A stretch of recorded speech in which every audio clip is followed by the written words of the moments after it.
Whether our society like it or not, women tend to communicate in different ways than men, and this is why a lot of relationships can have friction and tension in them just because of the communication challenges.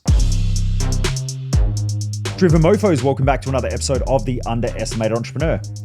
So last week I was working with a client and we were talking about the difference between masculine communication and feminine communication.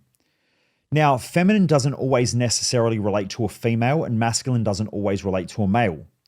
Yet in most heterosexual and homosexual relationships, there is one person who is more masculine and one person who is more feminine. They are different in the way that they express themselves through their energy, but also through their communication. So what I explained, and the reason why I want to share this, is because so many people have tension in their intimate relationship just due to poor communication and not understanding whether they are a masculine person or whether they are a feminine person, naturally.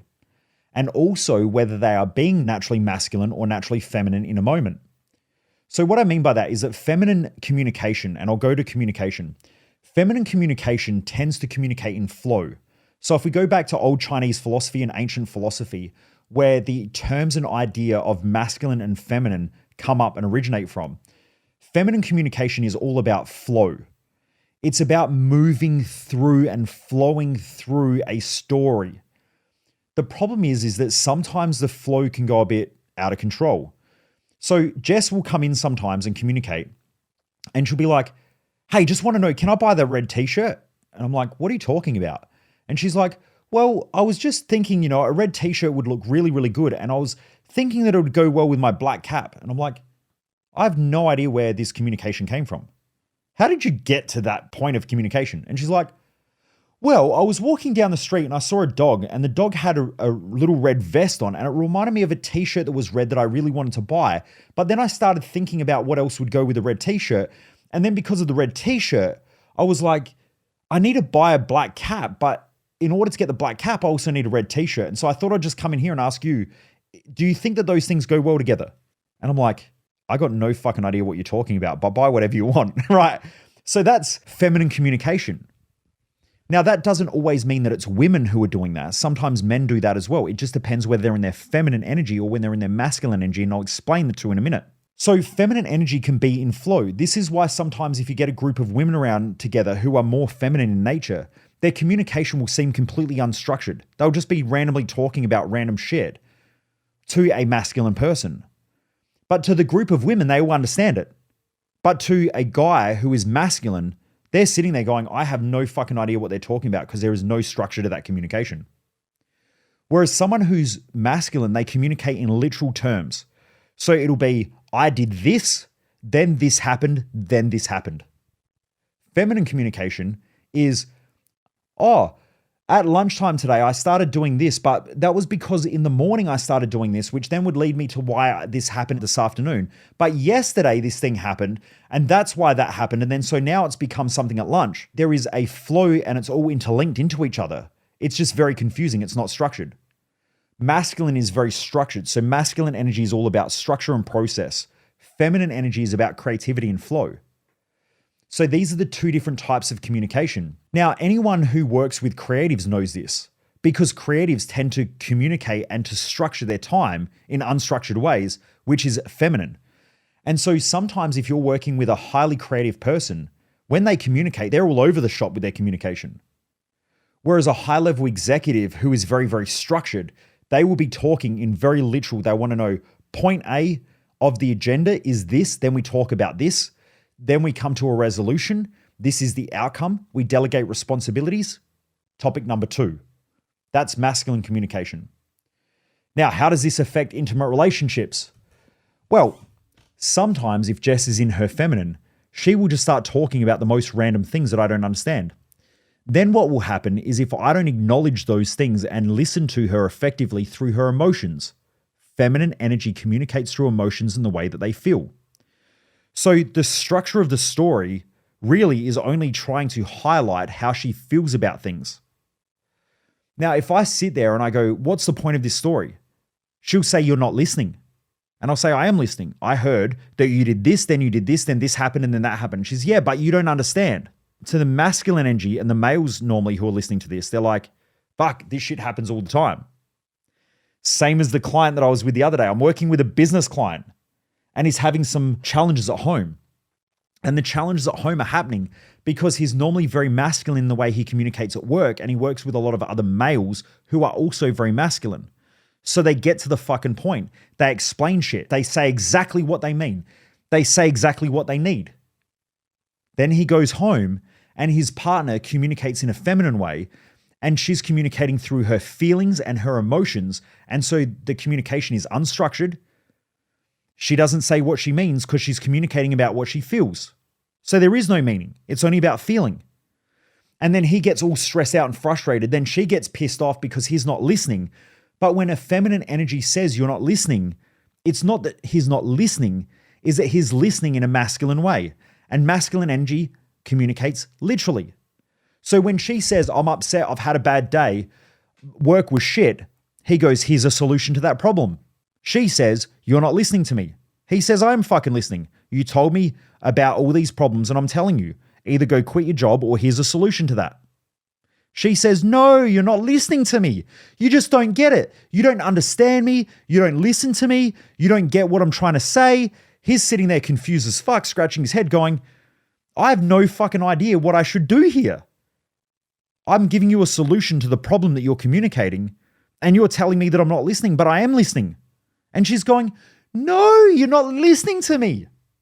And now they're completely disconnected as a couple, right? That is typical masculine, feminine communication issues.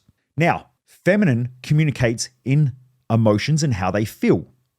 So what he needed to do, and this is what I explained to him, is when she is communicating, don't listen to the words, listen to the feelings that are being expressed. So if she says, I've had a really rough day, and she says, here's why I've had a rough day, you don't need to understand why, you just need to know that she had a rough day. Then she says, and it's really stressing me out. All you need to know is I've had a rough day and I'm stressed.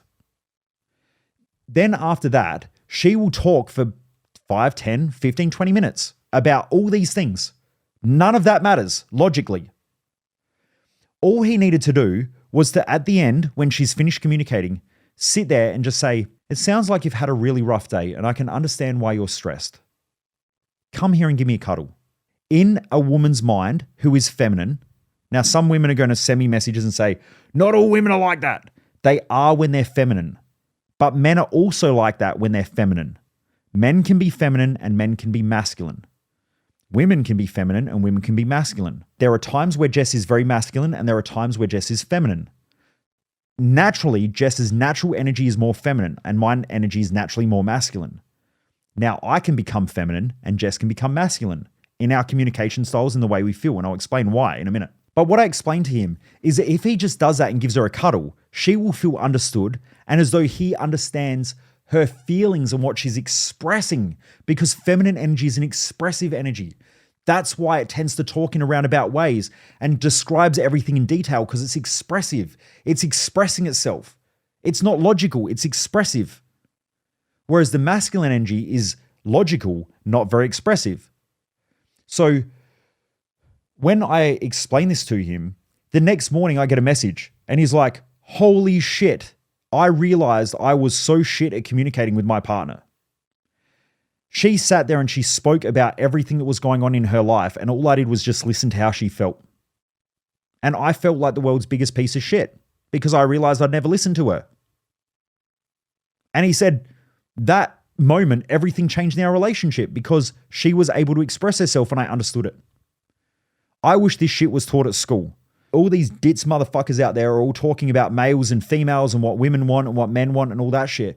But they don't understand the basics that's been spoken about for thousands of years in ancient philosophies about the difference between masculine energy and feminine energy, about masculine structure and feminine flow. They communicate differently.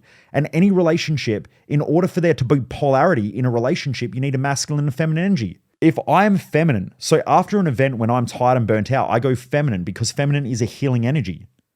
So I go very feminine, so my communication becomes more expressive about how I feel. What I notice is that Jess normally becomes a lot more masculine and she will become more structured and rigid in her communication and also in her actions. That's because in order for our relationship to have polarity, the energy exchange changes. But then what I notice is if I start bumming around and I fuck around and I become too feminine, she then starts to pick on all the shit that I don't do and I get frustrated, which then creates the fire in my belly and I become more masculine again. So when a guy comes to me and they're like, man, my partner just picks on all this shit. I'm like, it's because you're being weak as piss, you're feminine. Stop being weak as a masculine person and start being decisive, start making decisions and start taking action towards things because your partner is saying, I feel unsafe around you because you're too caught up in your emotions and you're too caught up in your head and you're not being decisive and taking action now, I'm afraid. This is why women pick on men in relationships because the man is being feminine. They're being too expressive. So when a guy gets home from work and they just sit on the couch and they're bummed out and they're being lazy and they're not taking action to do shit around the house and they're not taking action to support the family, that'll be okay for a couple of days. The feminine energy will allow you to get away with that. But eventually they're going to get pissed off and they're going to start to pick at you because they're saying, I need someone in the family who is more structured because structure is safety to the feminine energy. Women in general tend to feel more unsafe around masculine energy. Masculine energy makes big problems small. They have to. Because in nature, for a man to go out and hunt and to go and take on an attacker, they have to see the problem as being small that they can handle. If there's a bear about to attack the tribe, the masculine energy has to see the bear, not be afraid and go, fuck it, I'll kill it. So they make a big problem small. That's hardwired into most masculine people. When they hear a noise outside, the masculine person jumps out of bed, grabs a stick or some shit that they've got near their bed, or they grab a weapon and they go outside to see what's going on. That's natural masculine energy because they're a protector. But they don't realize how bad it could be for them because they see it as being a small problem and they make a big problem small. On the other hand, women naturally who are more feminine tend to make small problems bigger and they'll over-exaggerate problems because as someone who is potentially going to get pregnant or is pregnant or has been pregnant, they have to make sure that the family is safe. And so by doing so, if they're walking through the forest or walking through the jungle and something's moving, they have to over-exaggerate that because it could kill the family. So feminine energy naturally over-exaggerates fears. Masculine energy under-exaggerates fears. So that can be a problem in communication because the female gets home from work or the feminine energy gets home from work and says, I've had all these problems, there's all this stress and there's all this shit. And the masculine energy now makes that big problem small. Now the feminine energy may be over-exaggerating it, but the masculine energy then depreciates it. And so the feminine energy feels misunderstood because they're trying to express themselves and express how they feel and express their worries and fears and concerns. And the masculine energy just goes, oh, it doesn't matter. It's not that big a deal. So the feminine energy feels misunderstood. It feels like it's unappreciated. It feels like its problems and concerns aren't being acknowledged. This is where people have massive communication problems in their intimate relationship. If you want to fuck up an intimate relationship, it's not understanding that. I talk about this stuff in Thrive Time. I also talk about why values are so important.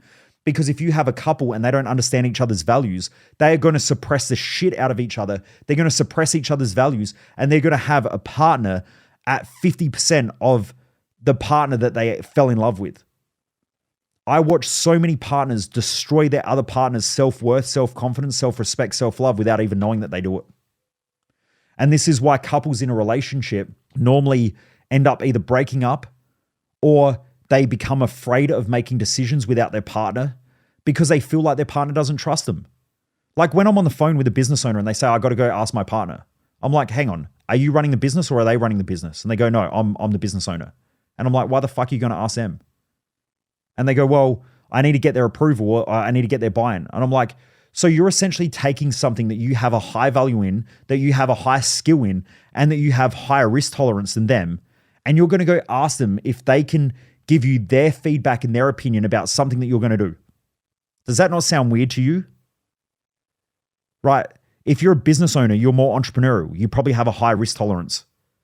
Therefore, if you go to ask your partner who has a lower risk tolerance, they're going to naturally become afraid and scared of the decision that you're about to make. So one of two things is going to happen.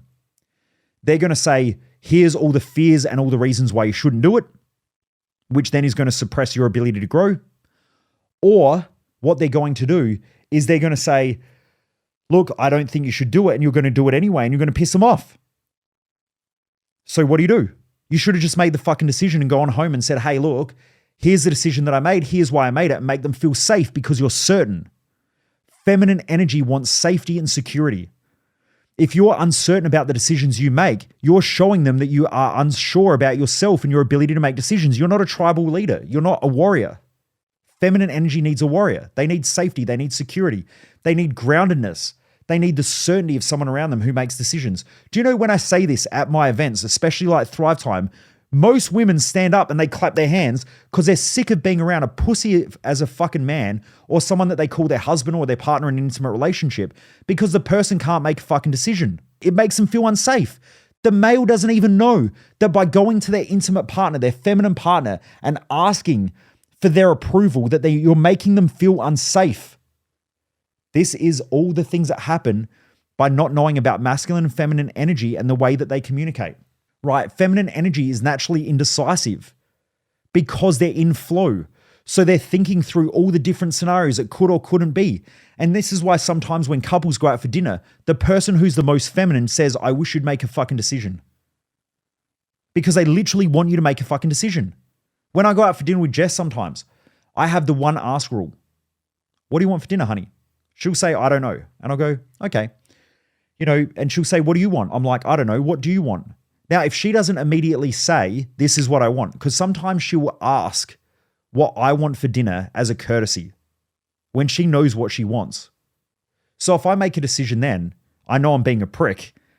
So what I'll normally do, now sometimes I'm just decisive. I'll say, this is what I want. I'll say, what do you want, honey? And she'll say, I don't know what I want. And I go, okay, cool. And she'll say, well, what do you want? And I say, look, I'm not really sure yet. And I'll say, are you sure you don't know what you want? And if she says, I don't know, then I make a decision. It's the one ask rule. The first one is courteous. The second one is the actual decision.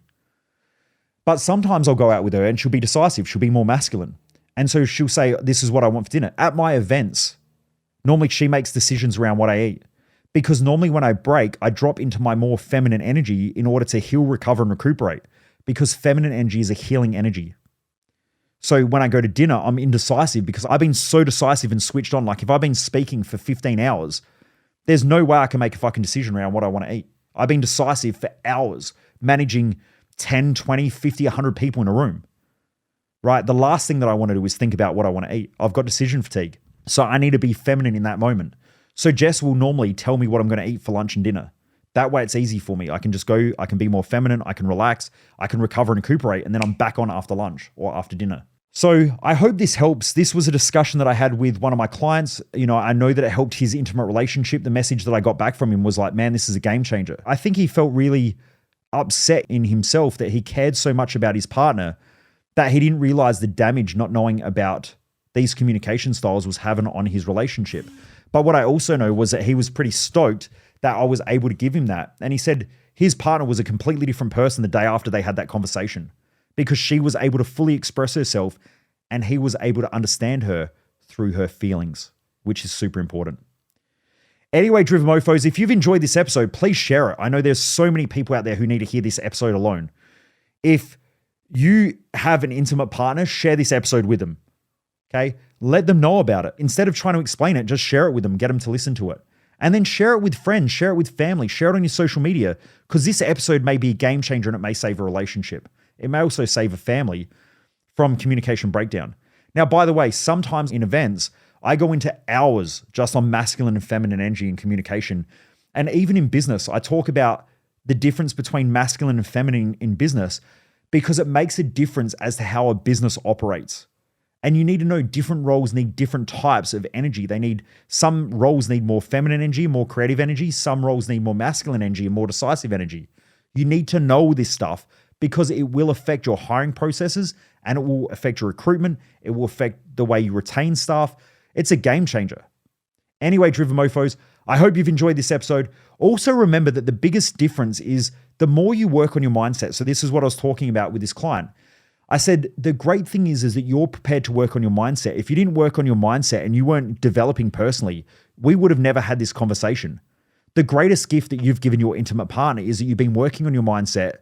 You've been developing yourself personally and diving into personal development. Because of that, you become a better man, which now allows you to support her more effectively, and she's going to become a better woman in that relationship.